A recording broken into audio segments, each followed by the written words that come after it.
जैसे ही औरत होश में आई, उसे एक भयानक बात पता चली कि वह एक अंधेरे कमरे में कैद है। उसके हाथ में एक आईवी ड्रिप लगी हुई थी और उसके निचले शरीर में बहुत तेज दर्द हो रहा था। उसने घबराकर कंबल हटाया तो देखा कि उसका दाहिना पैर दीवार से कुत्ते की जंजीर से बंधा है। सारा समझ गई कि शायद किसी पागल ने उसे किडनैप कर लिया है। डरी हुई सारा ने चारों तरफ देखा तो उसका मोबाइल पास ही रखा था। वो हार नहीं मानना चाहती थी और मदद के लिए फोन उठाना चाहती थी, लेकिन उसका पैर जंजीर से बंधा था। तभी उसे एक आइडिया आया। उसने आईवी स्टैंड का इस्तेमाल करके अपना फोन खींचने की कोशिश की। काफी कोशिश के बाद उसने अपना मोबाइल हासिल कर लिया। वो पुलिस को कॉल करना चाहती थी, लेकिन उसे ये देखकर निराशा हुई कि उस कमरे में बिल्कुल भी नेटवर्क नहीं था। जब वो नेटवर्क ढूंढ रही थी तभी बाहर से कदमों की आवाज आई। वो डर गई और जल्दी से खुद को कंबल से ढक लिया। तभी एक लंबा चौड़ा आदमी खाना लेकर अंदर आया। उसकी कमर पर एक बंदूक भी लगी थी। ये देखकर सारा डर गई और पूछने लगी कि उसे पैसा चाहिए या कुछ और, लेकिन आदमी ने सारा को हैरान करते हुए एक बैसाखी लाकर सारा की तरफ फेंक दी और जंजीर की चाबी भी दे दी। फिर वो बिना मुड़े वहां से चला गया। हालांकि सारा को नहीं पता था कि उसका मकसद क्या है, लेकिन उसे लगा कि वो आदमी उसका फायदा उठाना चाहता है। होश में आने के बाद उसने तुरंत चाबी से पैर की जंजीर खोली और दरवाजे के पास जाकर बाहर देखने लगी।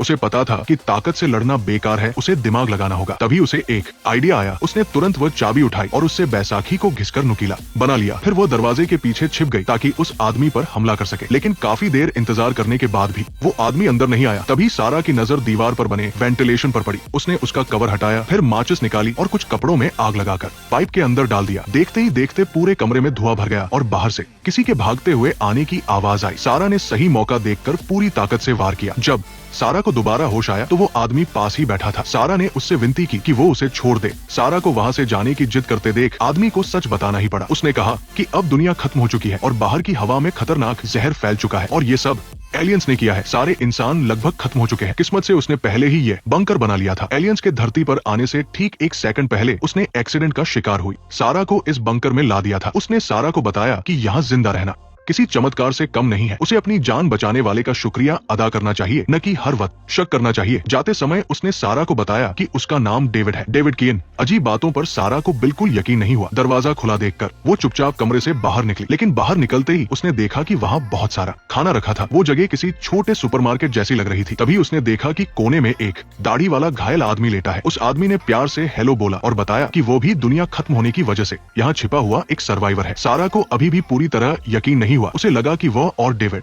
मिलकर नाटक कर रहे हैं, लेकिन तभी डेविड सामने से आ गया। फिर वह सारा को बंकर दिखाने लगा। वहाँ जरूरत का सारा सामान एकदम सलीके से रखा हुआ था।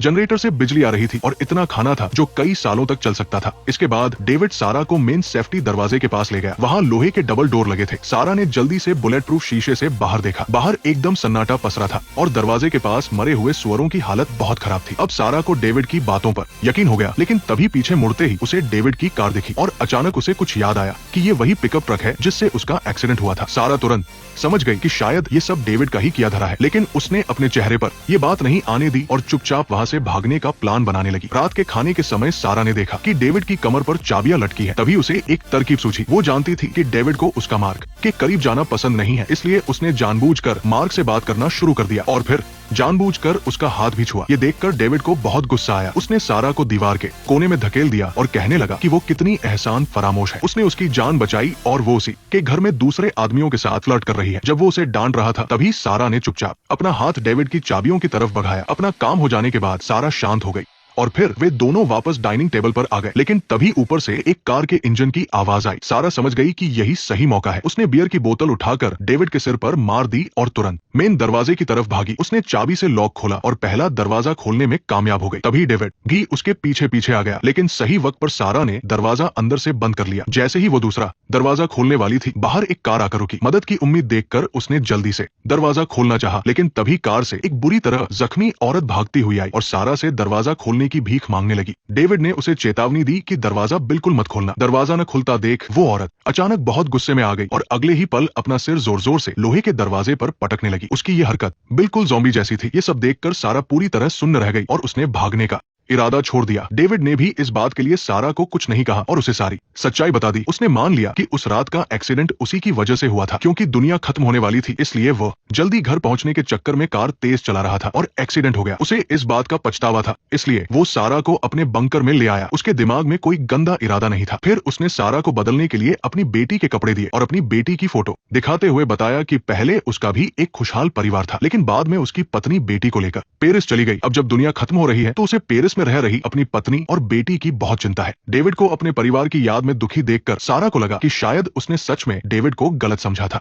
ऐसा प्यार करने वाला पिता कोई संग की पागल कैसे हो सकता है। इसके बाद के दिनों में सारा भी धीरे धीरे उस बंकर की जिंदगी में ढलने लगी और डेविड के साथ उसके रिश्ते भी सुधरने लगे। लेकिन एक दिन अचानक बंकर जोर से हिलने लगा। गनीमत रही कि थोड़ी देर में सब ठीक हो गया। डेविड ने उन दोनों को बताया कि ये एलियंस हैं जो बचे हुए लोगों को ढूंढ रहे हैं। अगर वे लोग यहाँ शांति से रहेंगे तो उन्हें कुछ नहीं होगा। लेकिन तभी ऊपर से एक सायरन बजने लगा। डेविड समझ गया कि कुछ गड़बड़ है, क्योंकि ये एयर फिल्टर सिस्टम का अलार्म था। इसका मतलब था कि एयर फिल्टर खराब हो गया है। अगर उसे तुरंत ठीक नहीं किया गया तो बाहर की जहरीली हवा अंदर आ जाएगी। वेंटिलेशन पाइप का रास्ता बहुत छोटा था। उन तीनों में से सिर्फ दुबली-पतली सारा ही उसके अंदर जा सकती थी। हालांकि सारा बिल्कुल नहीं जाना चाहती थी, लेकिन सबकी जान बचाने के लिए उसने हिम्मत जुटाई और पाइप के अंदर घुसकर रेंगते हुए आगे बढ़ने लगी। थोड़ी ही देर में वो पाइप के आखिरी सिरे पर पहुंच गई। डेविड के बताए तरीके से उसने फिल्टर मशीन को रीस्टार्ट किया और जल्दी ही मशीन फिर से काम करने लगी। लेकिन जैसे ही वो वापस लौटने लगी, उसने देखा कि पास ही एक सीढ़ी है जो ऊपर की तरफ जा रही है। बहुत दिनों से बाहर न निकलने की वजह से उसने ऊपर जाकर देखने का फैसला किया। लेकिन ऊपर पहुंचते ही उसे कुछ अजीब लगा। शीशे पर मदद करो लिखा हुआ था, लेकिन वो अंदर की तरफ से लिखा गया था।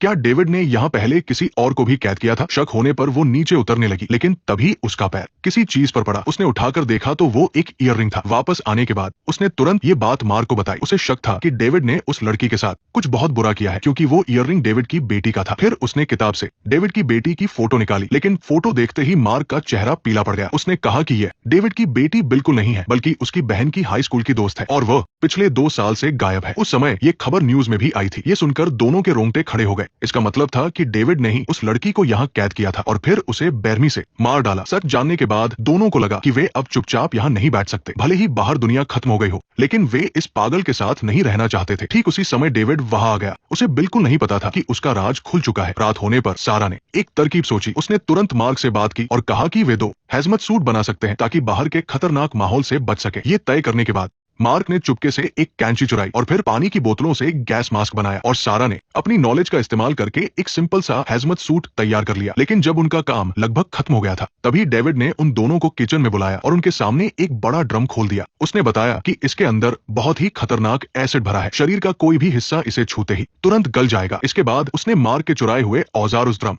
में फेंक कर गला दिए। दरअसल उसे पहले से ही उनके भागने के प्लान के बारे में पता था। अपनी पोल खुलती देखकर मार्क ने तुरंत माफी मांगी और कहा कि ये सब उसी का प्लान था, इसमें सारा की कोई गलती नहीं है। लेकिन उसकी बात पूरी होते ही सारा पूरी तरह से डर गई।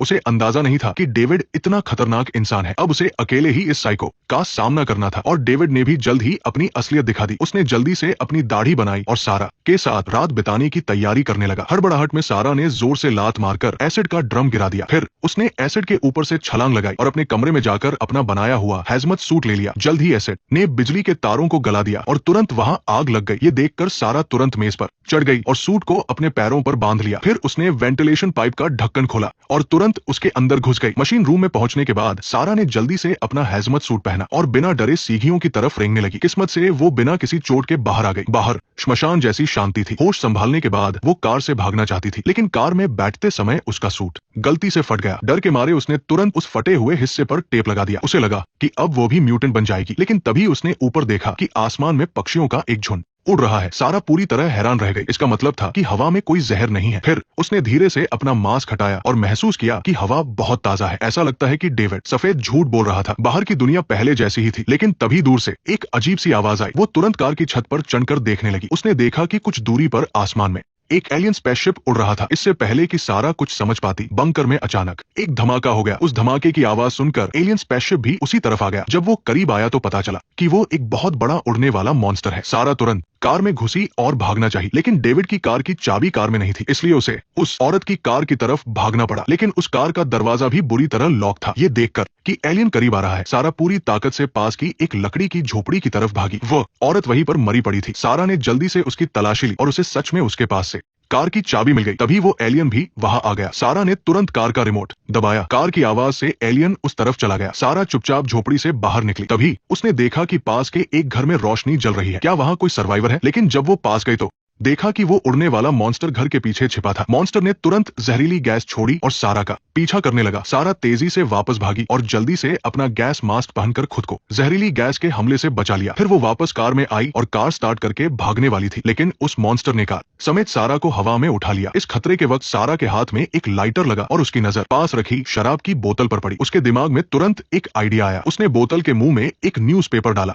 और उसे लाइटर से जला दिया। फिर उसने सही मौके का इंतजार किया। जैसे ही मॉन्स्टर ने अपना मुंह खोला, उसने पूरी ताकत से वो जलती हुई बोतल उसके मुंह में फेंक दी और उसी पल मॉन्स्टर में एक बड़ा धमाका हुआ। सारा कार के साथ वापस जमीन पर गिर गई। जोरदार धमाके की वजह से मॉन्स्टर मारा गया। इस खतरे से बचने के बाद सारा तुरंत कार चलाकर वहां से भाग निकली, लेकिन तभी रेडियो पर एक न्यूज आई कि सारे बचे हुए लोग ह्यूस्टन के हॉस्पिटल में हैं। जो सर्वाइवर बाहर फंस गए हैं वे इस मुश्किल वक्त में वहां आ सकते हैं। ये सुनकर सारा ने बिना कुछ सोचे समझे ह्यूस्टन की तरफ अपनी कार मोड़ दी। हालांकि आगे कई अनजान खतरे उसका इंतजार कर रहे थे, लेकिन इतनी मुश्किलें झेलने के बाद अब उसे किसी बात का डर नहीं।